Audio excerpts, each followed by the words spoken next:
Yoo qidaameen guyyaa torbaffaa ta'uusaa hubatte macaafni silayyuun jedha yoo hubachuu baattes. Guyyaan borii immoo guyyaa jalqabaa ta'uusaa hubatte akka waaqni guyyaa borii hin ajajne hubatte. Mee akkuma ati guyyaa borii deemtee boqottu akka har'a hojjettu wanti si godhu maalidhaadha? Yoo mee gaatumtiif ibsiif hiike.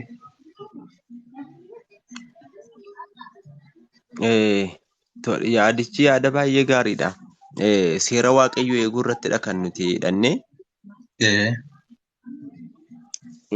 Ani amma miti turreeyyoodha kan inni yaadicha baree garummaa ani qofaa koo jechuudha ka'ee waan uummanni namni kun itti walii galee waaqessaa jiru waan namni kun itti walii galee raawwachaa jiru yoon geeddaruudhaaf yookiis immoo jijjiiruudhaaf ka'ee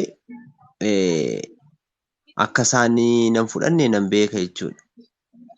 Nan hubadhasi. Anaafi walumaa galatti ani akka kootti ofii koo kan mataa koo kan kaasee dubbadhu. Isa kana akkuma ati jettee baazawee seericharra darbineerra waan soba hin qabne jechuudha. Kana dhagani akka mataa kootti irra darbeeraa deemanna kan hin fudhadhu jechuudha. Garuu immoo qofaa kootti guyyaa biraa waan ani hin qabaanneef duradii uummatuma wajjiniin akkuma isaan ta'ee waaqessuudha waaqayyoodhaan inni guddaa waaqayyoo waaqeffamuu isaadha. Egaa guyyaa tokko immoo haalli dhufee kana sirreessuus danda'a. Yoo kanarraa kan hafe garuu akka macaafa qulqulluutti dhugaan jirtu kan haalamuu hin dandeenyedha jechuudha. Fakkeenyaaf mee waan tokko sitti hima. Amma ati uummata amansiisuuf dirqama hin qabdu. Innaa yookiin ammoo ati qophaa kee miti. Fakkeenyaaf waldaan Adventistii guyyaa torbaffaa waldaa addunyaadha. Innaa ani amma ofii koo guyyaa har'aa waaqeffachaa irran oole. Sababni isaa waaqatu na ajaja waan ta'eef. Guutuu addunyaatti uummanni miliyoonaan lakkaa'aman guyyaa har'aa akkuma koo kabajaa oolanii, akkuma koo waaqeffachaa oolanii.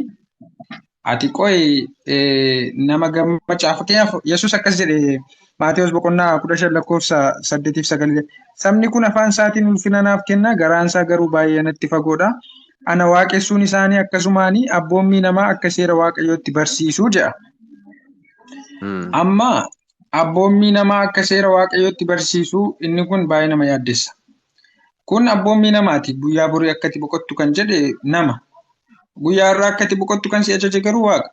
Garuu akkuma ati jetteeyyuu uummatuma wajjiniinan yoon bade nan badaa yoo ta'e malee uummanni miliyoonaan lakkaa'aman ati qophaa keetti akka hin jedhamne guyyaa har'aa kana kan kabajan ajaja waaqayyoo kan raawwatan ammayyuu jiru jechuudha. Yuusii garuu ammoo nama itti fufi. Egaa tolee inni kun egaa garaagarummaa hedduu qaba. Nu nama fakkeenyaaf warri Pirotestaantii guyyaa kana irratti dogoggora akka qabnu amannee fudhanna. Hin ta'u amma guyyaa kana irratti dogoggorree fudhachuun keenya akkuma waaqayyoon baramma uummata sanniin wajjin gaafa Kiristoos samaayirraa dhufeetu kitaaba galmee keenya gaafa banee dubbisu uummatuma wajjin si balleessa yookaan uummatuma wajjin si fayyisaa miti barreechuun akka nu hubadhutti kitaabnis akka dubbatutti kophaa keenyatti wanti nu hojjenne hundi nu ofitti dubbifameetu lubbuu kootiif anumatutti gaafatama. Anamma namoonni guyyaa dilbata waaqeffatanii fi seera isaarra darbee guyyaa dilbata dhaqee nu waaqeffadhe namoonni sun gaafsan waasiinaaf hin ta'anii yookaan immoo dhaabbataniitoo nu wajjin waaqeffataa ture. Kanaafuu isa dhiisii inni hin beeku jedhaniitu gaafsanii hin falmansiif jedhee yaada akka kiyyaatti jechuudha.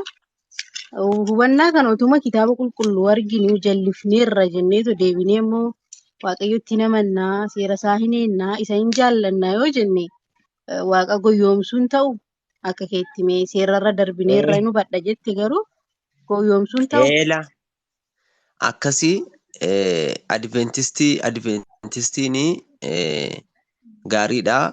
Akkuma keenyatti waaqayyoon waaqeffatu, waaqummaa Kiristoositti namanuu, sadan tokkummaa waaqayyummaatti namanuu, jedhee mana abdii qaba miti yeroo akkasi. Akkasuma. Amma adventistummaa oduun taane kan Qoyka. dubbachaa jirru waan seera irratti waan ta'eef siin jechaadha. Seera abboommii isaa irratti waan Waan hin ta'eef. jechuu barbaadu na gaggeeffadhu gaannaa. Asitti fakkeenyaaf kun asii dogoggorameera jechuudha. Karaa kan Pirotestaantiitti asitti akka dogoggorame sitti nan himaa jechuudha. Dhugaadhuma isaa yoo dubbanne jechaadha. Kun immoo aanatu jedheef miti. Macaafni qulqulluudhumtuu waan jedheef jechuudha.